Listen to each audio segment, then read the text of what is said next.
Y'all, this is Jessie with the Two Sticks and String podcast. I am back. Did you miss me? I'm sure you did, because I missed you guys and I missed our awesome knitting community. I know I've been gone for a few months, probably since around mid-October if I remember correctly. I have not checked my YouTube channel to look to see how long it's been and how I've failed as a podcaster. But I had great reasons for not recording. I made a conscious decision to spend the time with my family. I wasn't going to step out and record something and spend 2 hours recording and then 3 hours doing my choppy editing skills and uploading. I just couldn't do that and take that time away from them. It's especially during the holidays, it's a very precious time for us, and it's a time that my entire family really holds near and dear to our heart, and I wasn't going to interfere with that. Also, we spent a lot of time traveling. So if you get to the end of the video, there's going to be about an 8 to 12 minute clip, probably, I'm guesstimating here, and it's just all photos. You do not have to watch it. I always try to make sure that I include pictures from my trips here for people that don't always get to go and see anything outside of the States. So I try to make sure that I give you the opportunity to see what I've seen, because I am very fortunate to have been able to live here for 3 years, and not a lot of people ever get to visit here, let alone live here. So I try to make sure that I give you the best experience that I can.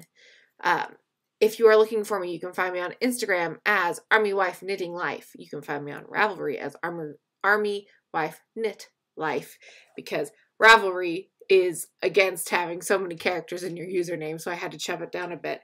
We also have a Ravelry group, though, called the Two Sticks and String Podcast. Just look for my Betrayal the Owl, and you will be able to get everything you need to get in contact with me and interact with me right there. I do try to respond to messages as quickly as I can. If you need me quickly, though, Instagram is the way to go, because I am terrible about remembering to check my Ravelry on the regular for messages. So just, and my group, I am going to try and be better about that right now. So please feel free to contact me whatever way works best for you. Just know that I'm always fastest on Instagram. Some of my favorite podcasting friends are doing great cows right now. I am not going to go into details on them, but some of my friends that I enjoy watching, and if you enjoy watching me, you might like them too. Some of them are A Crocheting Whovian, which is Laura. You could watch, oh goodness, Diary of a Physicist Farm Gal. I always try and say Doc Firewoman. That's Deborah. She's absolutely one of my favorites. These are all my favorite people, but I love Deborah's because I get to learn science-y things at the same time as I get to talk about knitting, which just kind of blends the two together, and it's awesome. Moonshine Crafter, which is Jules. I like Erica D. House. She's not a knitting podcast, but she does cross stitch, and I'm really into cross stitch lately. I like Knick Knack Knits. I enjoy, that's Nikki. I enjoy watching so many, let's talk about Houndstrings podcast. That's Alex, who I have known since 6th grade. And you guys have seen her. She's been on my podcast before, and I'm on her podcast. So please go check her out, because she deserves some love on her channel. And also, finally, my darling friend Angela in Northern Ireland. I met up with her this summer. You guys saw pictures. She has started her own podcast as well. She is Knitting on the Farm. Go check her out. You will absolutely adore her, and you will love her accent. It is precious. I love her dearly. I call her my gurning sister for a reason. So go check out. Maybe she can be your gurning sister too. I'm a little out of practice, you guys. And I promise I am going to try and get back into the swing and be a little more regular.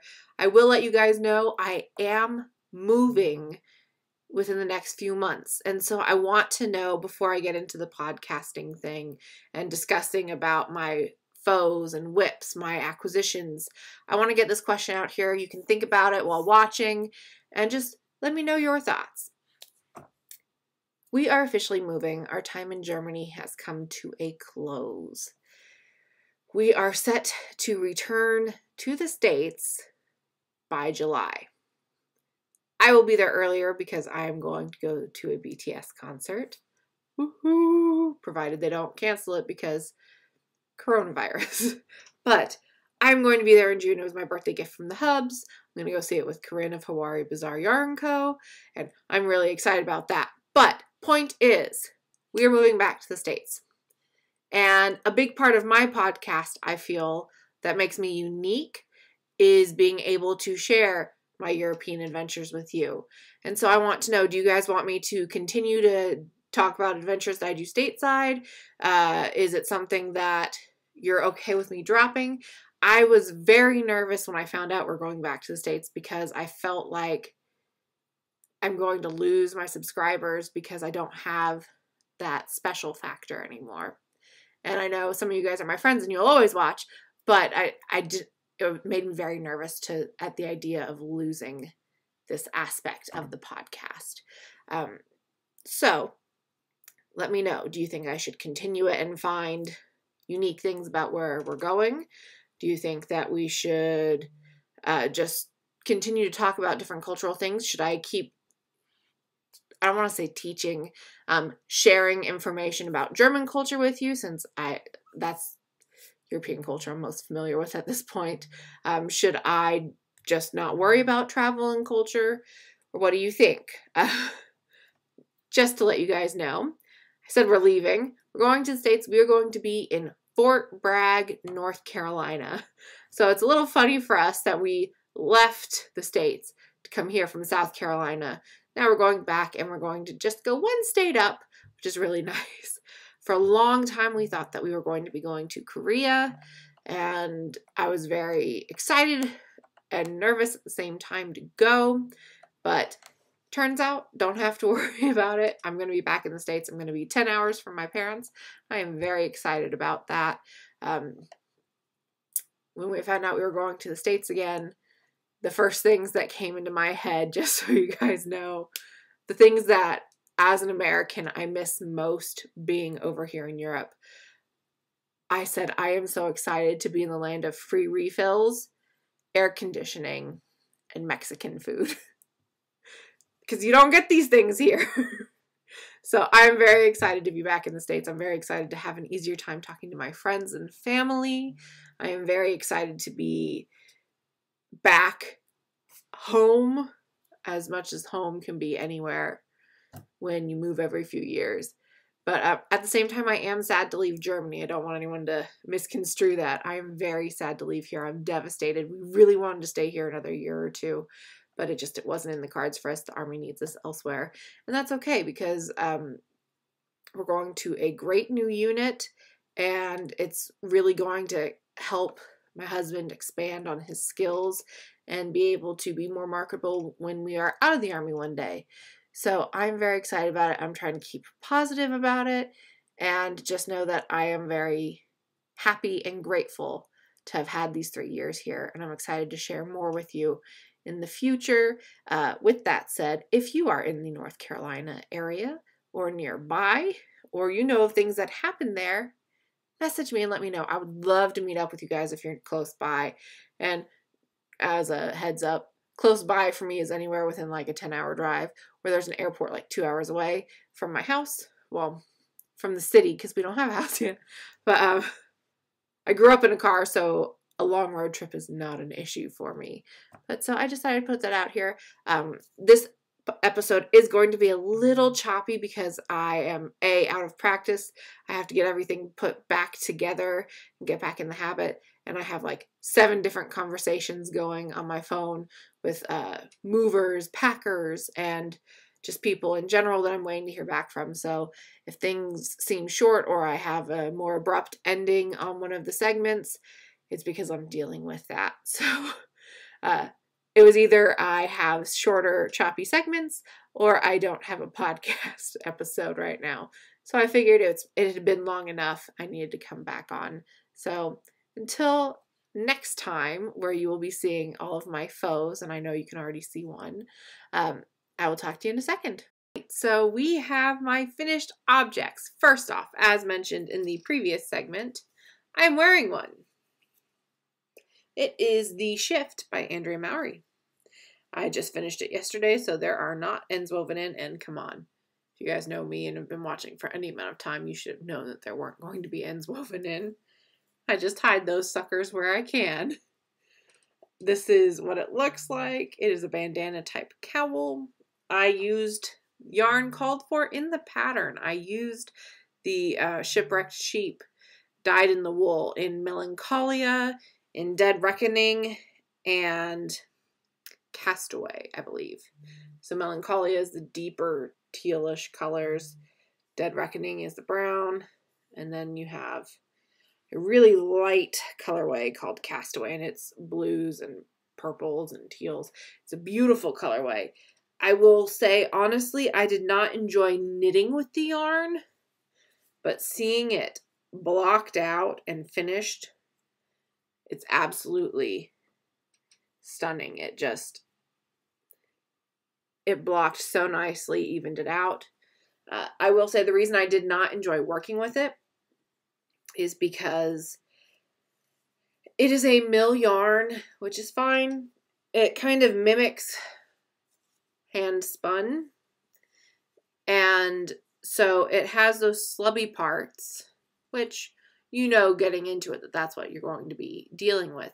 But at the same time, there were parts where it was so fine, it was almost like a toothpick, and the transitions between colors were not smooth. So I didn't enjoy working with it in that way, and it almost, I don't want to say it was rustic, but it was pretty close to rustic feeling. And for it being a yarn where you only get 50 grams per skein and you're spending $30 for it, I feel like it shouldn't be as rough as that, and it should be an enjoyable experience. And it's enjoyable now, but it was not enjoyable to work with. So that was one of my this is my most recent finished object. I guess we're gonna go in order from first to last. Well, most recent to oldest. Also, as a side note, I'm only showing projects I have finished this year. I did finish some socks last year, and I did complete all 4 sweaters. You've seen them on Instagram. They're also in the clip at the end with all the travels that we did. My parents, my husband, and I wearing our matching sweaters. I'm not going to go over those because then we'll just literally be here for like 2 hours. So I'm just going from January on. It has been a very calm year for me for knitting. I am trying to consciously make sure that since we are moving, I don't like to have things on the needles when I go. So I'm trying to finish everything that I have on needles and just try to not cast on too many more. So I have I call it my knit to do list. It's right here. And you can see I've crossed some things out. I'm not going to put it up close because then you guys will see my handwriting, which is ridiculously embarrassing because I have chicken scratch. But I have finished my Doldom cowl. I have finished my, goodness, my Blood, Sweat, and Tears. My Blood, Sweat, and Tears shawl. I can't remember what it's actually called, but I do know it's by Aroha Knits. And I'm not going to try and pronounce the name of it because it's in Maori, I think. And I don't want to butcher it. I've also finished The Shift, and I finished my test knit for Corinne and DVD socks. So we're just going to leave it at that. Okay. And actually, I'm not even going to show you my January DVD socks because I don't have those nearby. I've already worn them. They need to be washed. So next most recent finished object is this beautiful, beautiful cowl. And I guess I'll take this back off so you guys can see it on. This is the Doldom cowl by Knit Boop. And I knit it out of Hawaii Bazaar Yarn Co. In her DK base. It is the Singularity colorway. So I call this my Taeyang cowl because Singularity is a Taeyang colorway. Well, song. And so, yeah. It has this beautiful, has a beautiful herringbone texture. I made the one that's up close because I only had one skein. I would totally do this again and knit it in a longer in the bigger version because this is a size small. But I absolutely love it. I loved the herringbone. It's just stunning. I love the color. Look at that.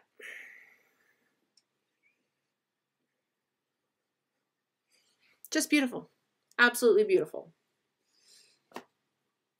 Okay, the next cowl, I'm not putting this one on because I love it, but it's just tight enough on me. I have a fat head, y'all, with this ponytail on. So it makes it just hard enough to get it on and off. This is a design from iTestKnit.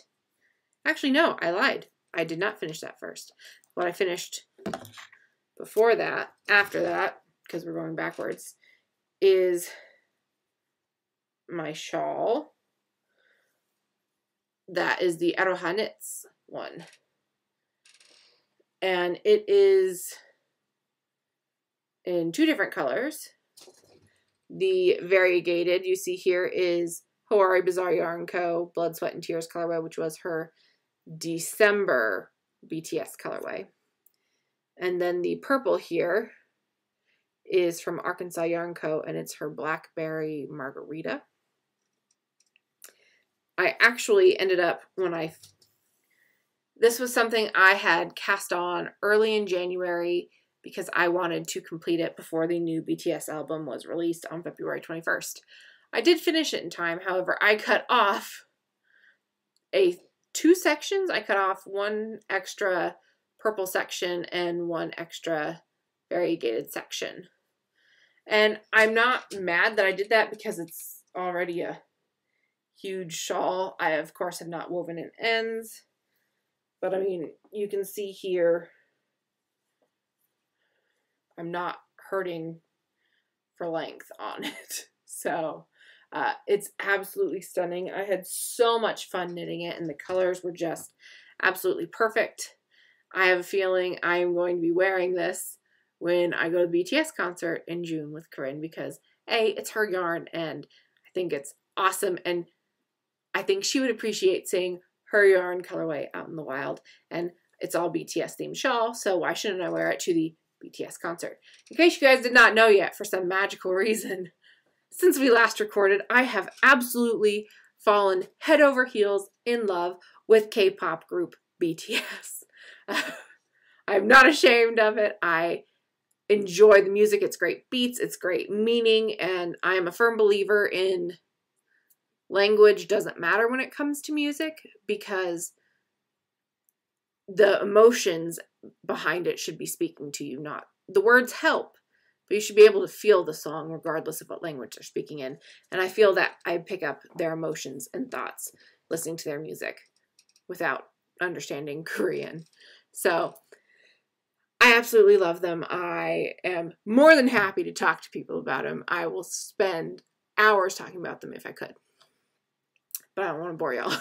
So, this next cowl, the next project is the cowl that Corinne designed and I iTestKnit for her. We're going to come this way. Here we go. We all know that I am still new to color work, so it's not perfect by any means, but I adore it. The variegated in this is Dragon Horde Yarn Company and her Mermaids on Ice, and the teal is Colorful Creativity in her Steely Dan colorway.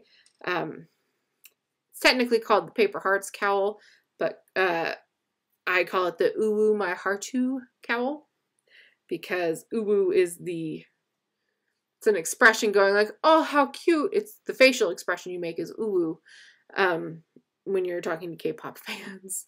And heartu is how they say heart in Korean. So it just goes, oh, my heart. And it's all hearts. So it fits. You guys have probably seen this on my Instagram as well. My friend Darcy modeled it for me inside the craft shop one day because we were supposed to go out into Amberg, the city, to go get photos, but it was really, really cold and it was snowing pretty hard at that point, so it didn't happen at all. And I wasn't going to subject her to the freezing cold to wear her short sleeve shirt that she had picked to match the cowl and coordinate without taking away attention. So I wasn't going to do that. That would be cruel, and Amberg is a 30-minute drive from my house, and with the snowstorm going, I didn't want to be that far away to have to drive her back home and then drive me back home, because that would have been an extra hour on the road at a minimum, and I didn't feel comfortable with it. But so she took pictures for me, and they are also now featured photos on Corinne's page for the cowl. The design has officially been released as of Valentine's Day, so you should definitely go and check it out. It was a fun knit, it was a fast knit, and it was just, I thoroughly enjoyed it, and I want to knit another one again after we move, but I have other things I need to do first. And then finally, my February Desert Vista Dye Works socks. I believe this is heart-shaped anemone that I did, or it's Archway Heart. It's one of the two. This and these are, of course, I do them every month. Toe up, Fish Lips Kiss Heel. I do them magic loop, one at a time. That's how I like them. These are my Alex Workshop Design sock blockers. Oh, I am out of practice. I've almost forgotten a lot of what I have to do for these things. So that's all of my finished objects for right now. Hooray! For whips, I only really have 1 or 2 going. Well, actually, I have 3 going. 4. 2 I'm actively working on. I have Desert Vista Dye Works. This is my first sock for the month. It's in the Hobbit colorway on her Zen base. And I also am working on the Ollivander shawl, which is designed by Kay Jones of the Bakery Bears. It's being held in my Fat Squirrel bag. This bag does have a bad word on it, so I'm going to say holy knit balls, but the bad word rhymes with it. The Ollivander shawl is by the Bakery Bears, as I said. Here we go.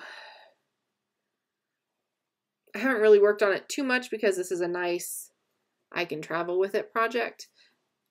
So when I'm going to briefings for moving or knit group on post and I'm having to help people, this is a nice easy thing to put down and not have to worry. The gray is charcoal from Twisted Owl Fiber Studio, and the variegated here is Forbidden Fiber Company in Hidden Gemstones. My Progress Keeper is a swan with a crown on it from Simply Serving. Okay.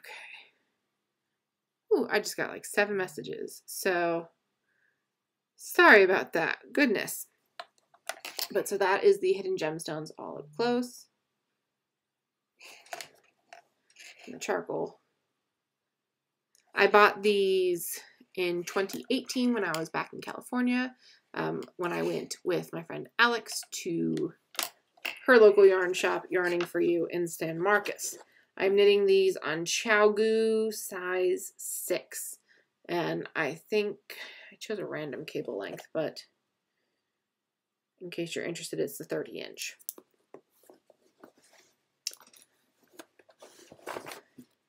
And then the other projects that I have going on that are whips that I haven't really worked on too closely, but have worked on, I'm just going to show one because they're in the same point. They're just different colors.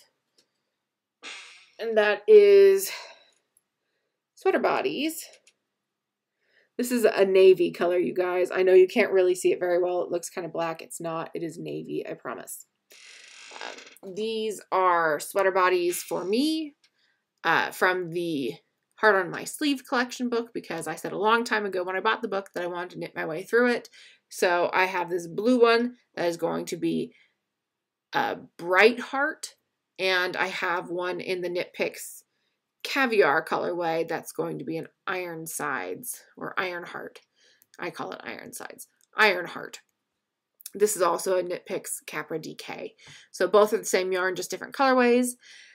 The Caviar one has its sleeves done as well as the body. This navy one only has the body done. I still need to do the sleeves, but I'm trying to focus on getting the sock the shawl done first, and then I will finish with the 2 sweaters, and that'll take care of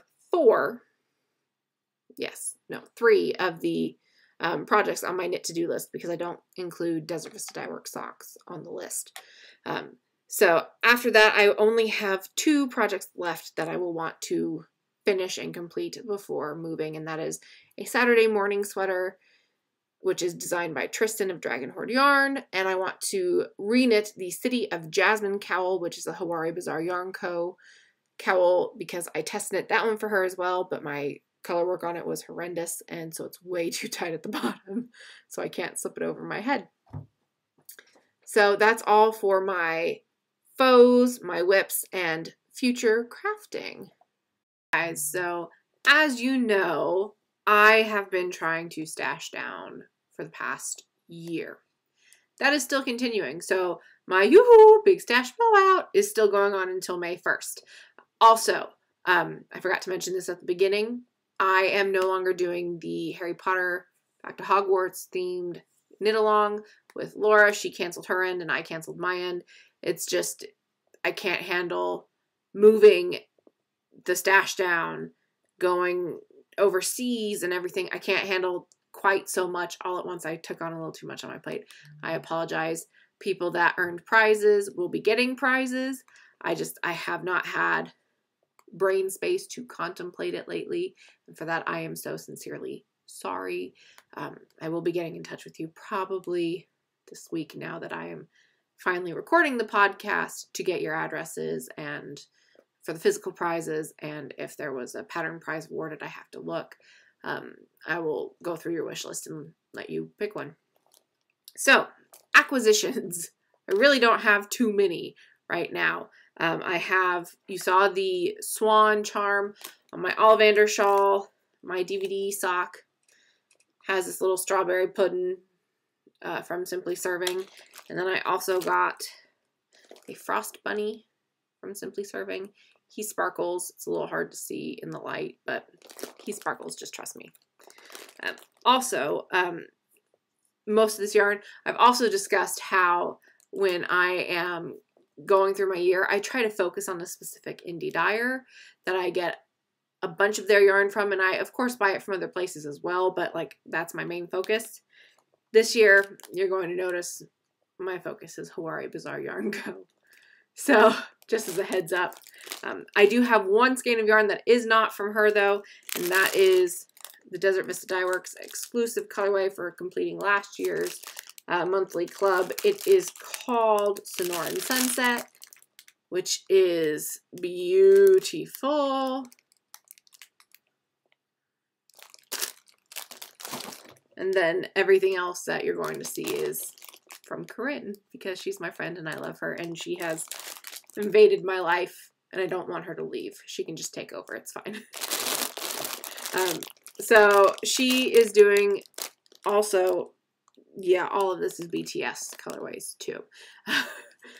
Because as we've discussed, I love BTS. She does a monthly club that is BTS related. She also does a Sailor Moon one, which I've been so tempted to get, but since I am trying to stash down, I forced myself to just pick one, and since BTS is my newer love, I'm going to go with BTS. So this was January's color club, which is not today, and the mini skein that goes with it. And I can't tell you guys how amazing I think it is that she does this. She looks at the music videos, at what they're wearing. She'll pick a few image stills from the music video and will dye according to the music video. So I think it's beyond amazing and creative, and I'm so proud to call her my friend. This is the February club, and she wasn't quite sure when she released orders for the February club. They had just announced the Map of the Soul 7 album and released the cover art for it. But she wasn't sure if she was going to go based off of cover art or anything on what it was going to look like. And these are mystery clubs too, of course, by the way. So you just know the song they're inspired by. You don't know what the skein looks like. But she ended up going with, they released Black Swan as the original very first song to be released, that you could purchase. And it was performed on James Corden early, and she took her inspiration from Black Swan. And it's just absolutely stunning. I'm trying to keep what I can in bags since I'm moving, and I'd like to protect them as much as possible. So these are things that aren't going to be knit up anytime soon.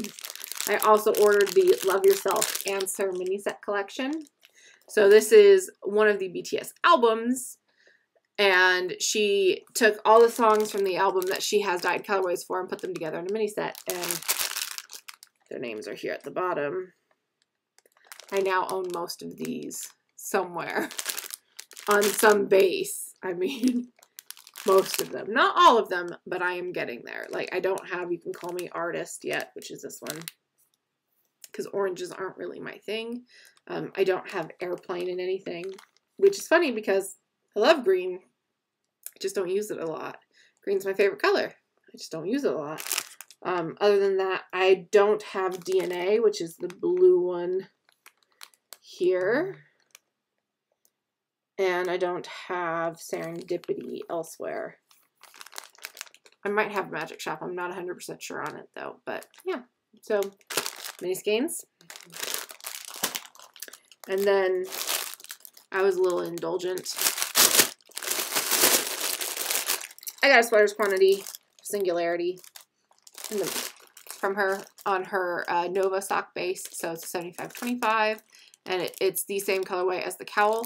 This just happens to have a little more white based off of how it got dyed. And that is perfectly alright with me. That's all my acquisitions, you guys. I've tried really hard to keep them down to a minimum. And I actually destashed a lot over the past month with my knit group on Post because a lot of them are new knitters, and so they don't really know any of the good yarns yet. And so, of course, I've given them acrylic so that if they're a little... I know when I was first learning how to knit, I was very nervous to use anything expensive. So I made sure I got rid of some acrylic on top of giving away some of the nicer yarn that I don't necessarily see myself working with in the future anymore, since now I know a little bit more about what I like to knit with. But so... that's all I have for you guys. I will do one more small segment about what's going on in life, and that's going to be it for this podcast. I've missed you guys so much. Thanks for sticking to it. If you don't want to hear about life or see pictures of the trip, this is where we say goodbye. See ya. And otherwise, stick around a few more seconds and you'll get to see what's going on with me. All right, you guys, we have officially made it to the last segment of the podcast. It's going to be short because, I mean, it just, I'm going to go over the trips that we've had. And so that way when you're looking at pictures, you're not just going, ooh, pretty picture, pretty picture, pretty picture. You're going to know where I went, in what order. You're not going to know when you look at the pictures, but you can at least know that you're looking into these different countries and go, woohoo, you know. And some of them you'll know by looking, you'll know what it's at because they're famous places. But life in general has just been, my sister came to visit at the end of October. She brought her old college roommate. We had fun. We took them to, I picked them up in Dresden, which was a treat for me. It's my, I've said it before. I will say it again. I've even said it on here before. Dresden is my absolute favorite city in Germany. It is beautiful. It is small and compact. And you guys know that it's my favorite because I've taken Alex there too, because I think, A, it's a different state in Germany. And so seeing a castle there is different than seeing a castle here. And you guys might think, oh, it's all Germany. It's all the same. No, it's not. It's just like in the States, where if you're in California, you're not going to see the same things in San Diego that you are when you're in, I don't know, New York or in the middle of Kansas. They're different. And so their architecture was different. Their royal families were different. Their structure and everything was also different. And so I took them to Dresden so they could see my favorite part of my favorite country that I've been to. And then afterwards, I took them to Nuremberg for a day. There was a small trip to Prague for my sister's roommate. And my husband took her because my sister fell when she was in Berlin. They were on a tour for a few days beforehand before coming to me, because I was supposed to be out of town when they arrived. So they spent those few days just sightseeing other places, and then our trip got canceled. But they kept everything in place because it was already booked and it was easier. But so she fell off of a sidewalk when she was in Berlin, and so I had to take her to go get crutches one day, and she asked if I thought she could handle Prague, and I told her, honestly, I think Prague is a beautiful city. It's a wonderful, worthwhile place to go, but the streets there are not even. They are cobblestones, and I think it would be really difficult and unnecessarily tiring, and you'd be more likely to injure yourself, and so I didn't think it was worth it. So my husband took the roommate to Prague for the day. They had a great time. They enjoyed themselves. They brought back souvenirs for my sister and I. Not like I've never been to Prague, but, it's the thought that counts. He brought me a cute towel, a dish towel that says Prague on it, embroidered, and it's got an owl on it. So it was cute. I appreciated it. And then afterwards, we took them to Nuremberg, and my sister's hobbling around on crutches this whole time, and we took them to go see Courtroom 600, which is where the Nuremberg trials took place. If you are not familiar, the Nuremberg trials were the trials that took place after World War II had ended for all of the Nazis, and determining war criminals, pretty much, determining what their punishment would be, and gathering all of the facts. It all took place in this one courtroom, and it's very famous. It's one of the most famous things that Nuremberg is known for. And so my sister's college roommate I'm not saying names for her privacy. I don't know if she wants to be mentioned on here, so I'm just leaving her nameless. But she's a lawyer, so for her that was a really big deal. It was really special, and I'm glad I could make that happen for her. So you will see pictures of Dresden and Courtroom 600 in the travel clip. After they left, I had about a week and a half until my mom got here. And we made sure that she got the most out of her time. She arrived, and then the next weekend was Thanksgiving, so we went to Italy. We hit 3 cities in southern Italy. We went to Pisa, we went to Rome, and we went to Florence. Well, I guess technically we went to 4 because we also spent an afternoon at the Vatican, which is actually technically considered its own country in itself, but the entire country surrounded by Rome. So for the sake of the podcast, it's just another city inside of a city. Pisa was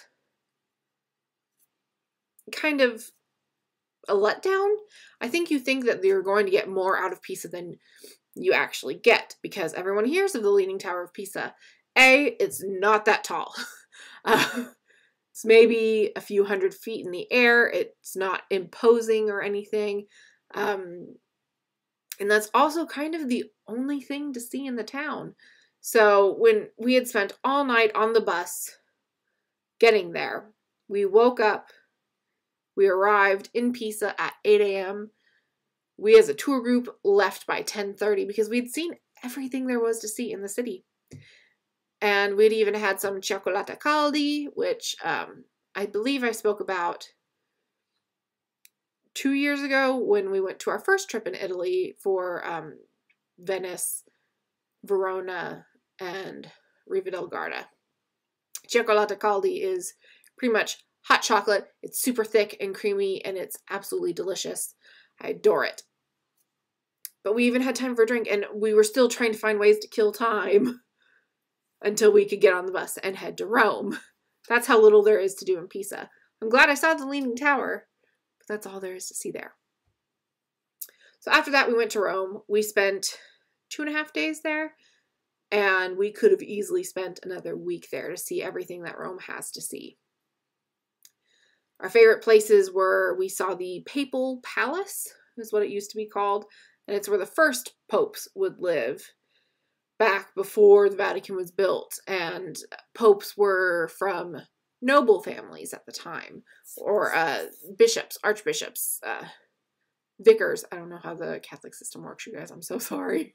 I know that you have different levels. And cardinals. Cardinals lived in the papal palace as well. That's the highest rank before the Pope, I believe. I believe I'm, again, not Catholic. I don't remember how the hierarchy goes there. But that was actually right across around the corner from our hotel. We, of course, had amazing food while we were there. We had enough lasagna, gnocchi, soup, and gelato to kill someone. I think my Babcha, by the time we had finished FaceTiming her every day to tell her about what we ate, she was stuffed. We saw the Trevi Fountain. We saw the Spanish Steps. We saw so many things, you guys. The Colosseum. It was absolutely wonderful. We spent an afternoon at the Vatican, which, as I said, small. You get to see... It's kind of a very quick tour, so you don't get to spend a lot of time in detail in any of the Vatican at all when you're going through with a guide. When you go by yourself, of course, it's self-guided and you can spend as much time as you want. But so we got to see like the Sistine Chapel, which, sorry guys, there's not pictures of that in the video because you're not allowed to take pictures in the Sistine Chapel of the ceiling because they have all the light is really dim in there to protect the painting. And so no flash photography is allowed or anything in order to protect it so that it can be seen for generations to come. But you will see some other very famous work there. You will, in the clip of photos. It was fascinating. I thoroughly enjoyed it wasn't their treasury or their vaults, but as you're walking through, each hallway has its own theme. There's a tapestry hallway, there's a map hallway, there's sculptures, and there was just so much to see, and you're just whizzing by, but they were so beautiful, and I would love to go back one day with having a little more time to study and knowing what I'm seeing now so I can actually know a little bit more about what I'm getting into. But it was fascinating. I loved it. Loved it. And then we spent a day in Florence with my mother as well. We spent Thanksgiving Day in Rome. We had lasagna for dinner. And my mother had lasagna. I had eggplant parmesan. My husband had soup and a cheese plate with honey. And I don't know why you needed to know that, but very traditional Thanksgiving meal. And of course we finished it with gelato because when in Rome, do as the Romans do. It actually fits for the statement for this time. I'm sorry, I'm cheesy, you guys. We learned when we were in Florence that Pinocchio is actually the story and the tale. The character was created in Florence. And so my mom and I brought home little Pinocchio ornaments for our trees because we collect ornaments from places that we go. And we got to see the Uffizi Gallery and the Galleria Accademia, which is where David is held. And let me tell you guys, oh my goodness, I was so excited to go see the David. We only had an hour to spend in this museum, and it was an optional excursion because not everyone wanted to go see it, but I'm an art nerd and a history nerd, and I wanted to. And so by the time you finally actually got to go in the museum, you raced to the back to go see him, and he's huge. Don't get dirty minds now, y'all. This is a family-friendly podcast. The statue is huge, which means everything is huge in proportion. But still, not dirty. Thank you. That's my little disclaimer there. You got to see his behind, which was quite a nice view as well. Okay, we're good. After we got to see the David, we all had a group dinner, which was our farewell dinner for Italy. And it was a Florentine steak, which, if you guys have never heard of it, it was a unique experience.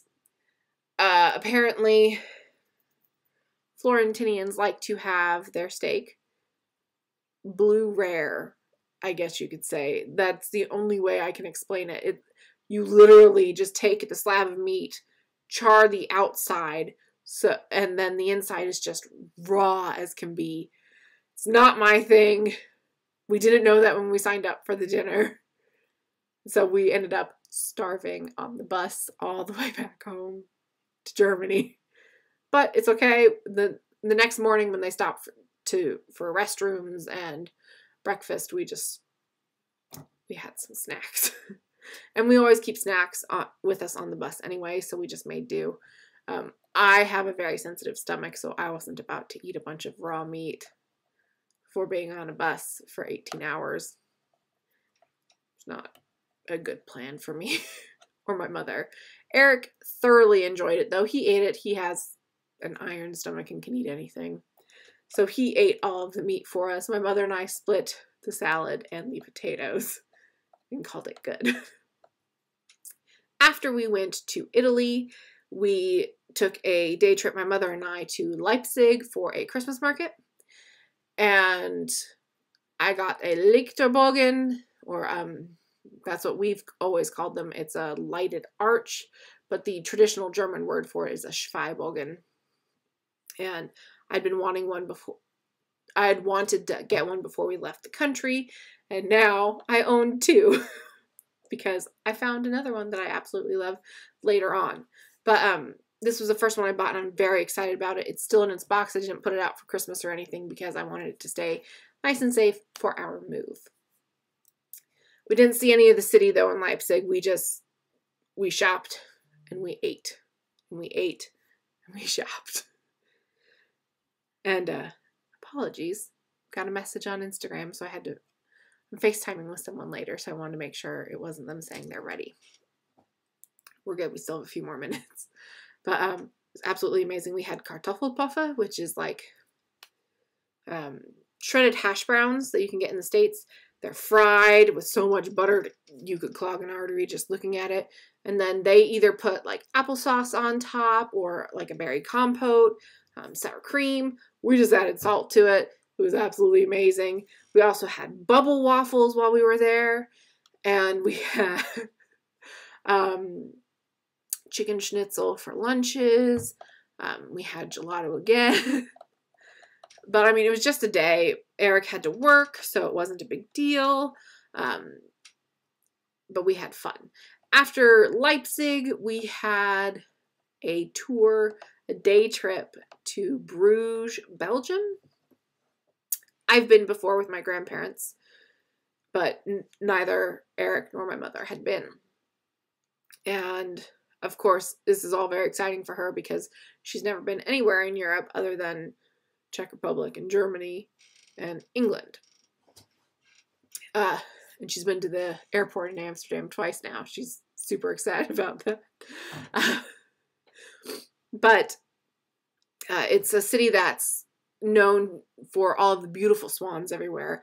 And they're actually there as a punishment to the people of Bruges because the king of Belgium was friends with a not nice person, we will say it that way. And when the not nice person was in Bruges, they hung him as punishment, so he could not continue to do his evil deeds. And so they said that he is now long-necked when he was delivered to the king. And so the king then demanded that Bruges be in charge of all long-necked creatures. So that means swans and ducks and I don't know what else you would find in Belgium they're naturally, not like giraffes or anything, things that are naturally living there, they become the guardians of and ensure their safety and well-being.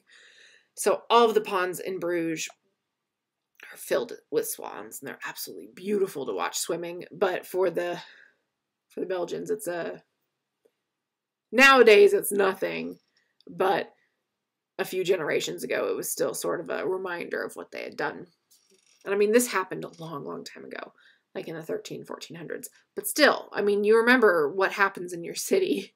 You feel its history as you walk down the steps, especially when you're in Europe, because nothing has changed in a lot of these old cities. They can't for world preservation purposes. So, like, you'll see at one point in the pictures of Bruges, there's like a tiny red door in the side of a building. it doesn't lead to anything anymore, but they have to leave it there for history's sake and preservation. And the whole point of the door is to illustrate, they always point it out on tours, because it shows how short the people were at that time. Because, I mean, I'm not a tall person. I'm 5'5", and I stood a good 2 heads higher than this door. Also, what we saw, Bruges is also known for its breweries. We had some great food there.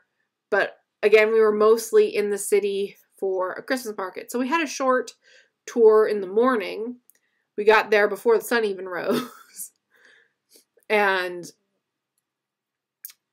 so as we were walking on our tour, the sun was rising, and it was absolutely beautiful, so it wasn't filled with tourists yet. But as the day went on, it got more and more crowded, and it was fun. We still came out.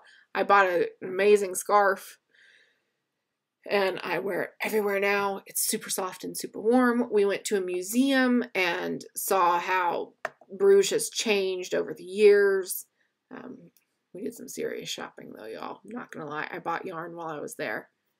I was very excited about that. After Bruges, our next big trip was my dad came in town, so we went to Munich to pick him up. Just my mother and I, because Eric had to work still. We took him to Salzburg. In Austria, we saw where Mozart was born. We saw places where The Sound of Music was filmed. We saw where Julie Andrews stayed and Christopher Plummer stayed while they were there filming the movie. We had some Sachertorte, which is a very famous cake.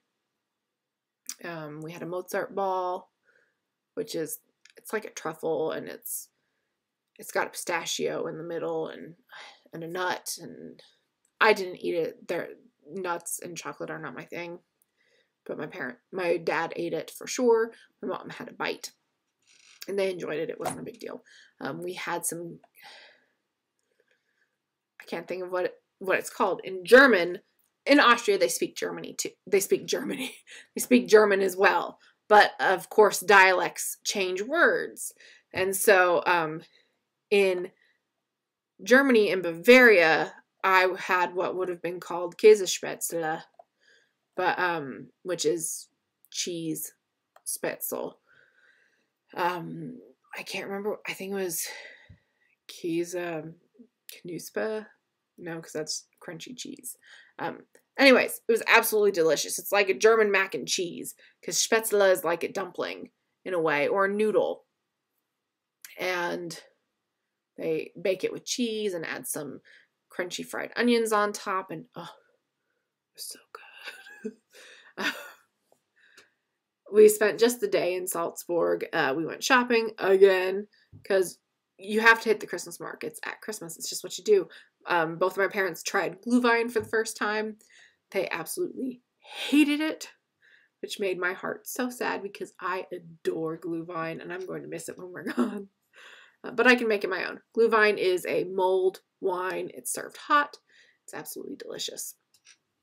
You can get it red or white, or if you have children with you, you can get a Kinderpunsch version, which is an alcohol-free wine. It's fruit punch, basically, hot.